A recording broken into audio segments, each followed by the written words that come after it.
Hi, my name is Ma.Elena Melon. I'm a full-time professor at Tecnológico de Monterrey, and I work with ComDevVis in this project.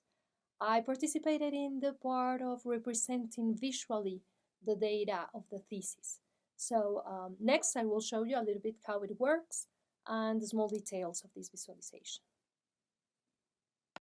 As you can see, this is a virtual representation of all the communication for development theses that have been written from 2000 to 2015. The main criteria that I chose for organizing and showing data was a geographical criteria, since location is very important information for more than 80% of the thesis.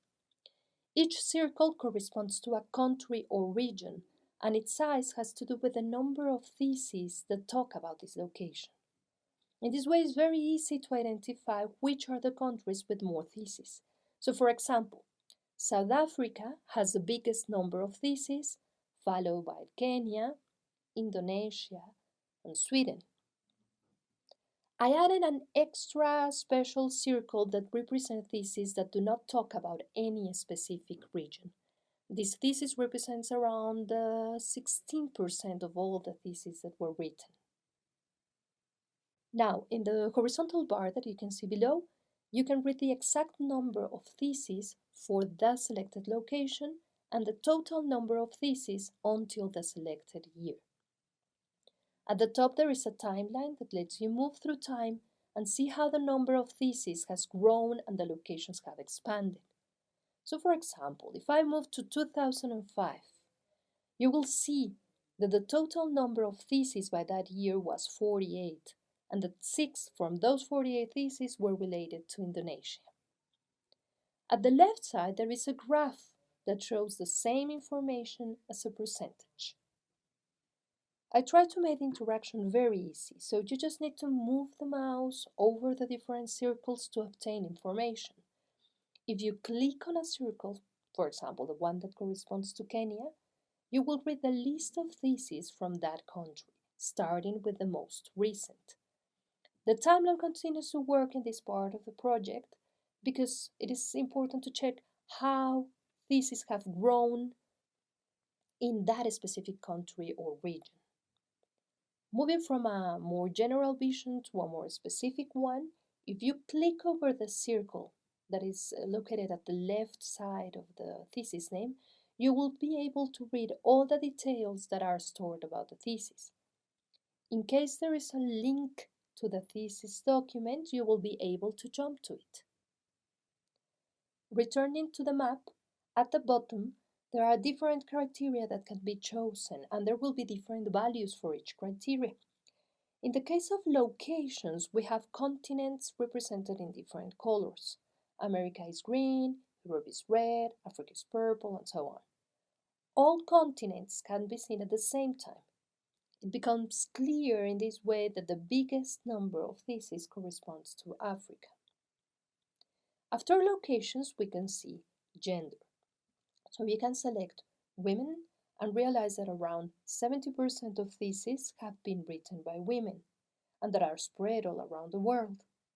If you select men, you will learn that only a few theses talk about America. Selecting both, you can compare which countries have more theses written by women and which by men. If you select a country or a region, you will learn more about that specific location.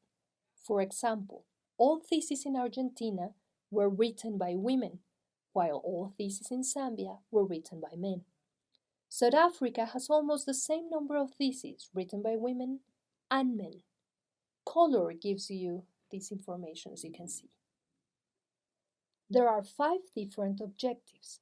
From the size of the circles, we can see that most theses evaluate and examine. But now, since there can be several theses for a country, and each thesis can have several objectives, I decided to use as color for a circle the one that corresponds to the most popular objective in that country or region. So, for example, most theses in Ghana examine, while Brazil has only one thesis that describes, explains, and evaluates. The same thing happens with the registration technique. In this case, we chose to represent only 5 registration techniques since there were many of them. Egypt, for example, uses interview, case of study, and discourse analysis, while Brazil uses participant observation and interview. About study objects, media is the most popular one by far all around the world, followed by development. And finally, 19 keywords were chosen. 11 theses talk about radio, and these theses are all in Africa and Asia. The same thing happens with democracy. If the keywords criteria is still selected and you choose a country, you will see all the keywords for that country. The pink color shows us that most popular keyword in South Africa is community, while in Argentina is youth, and in Spain is discourse. If you display the list of theses for a country, you will be able to change from one criteria to the other and see the different colors that correspond to the thesis. So very quickly, you can see which theses are from women, which theses have as an objective to examine, or which theses have as keyword media. All this information that is displayed here in a visual manner is stored in an Excel file. Each row corresponds to a thesis, while each column corresponds to a specific information, for example, the title, the gender, the location, or the registration technique. We used codes to represent the different values for continents, objectives, registration techniques, and keywords, so that it would be easy for the program to read and interpret this information. Well, thank you very much for your attention. I hope this visual representation is useful and interesting for you. And well, right now it's available in a temporal host, the one that is shown in the screen.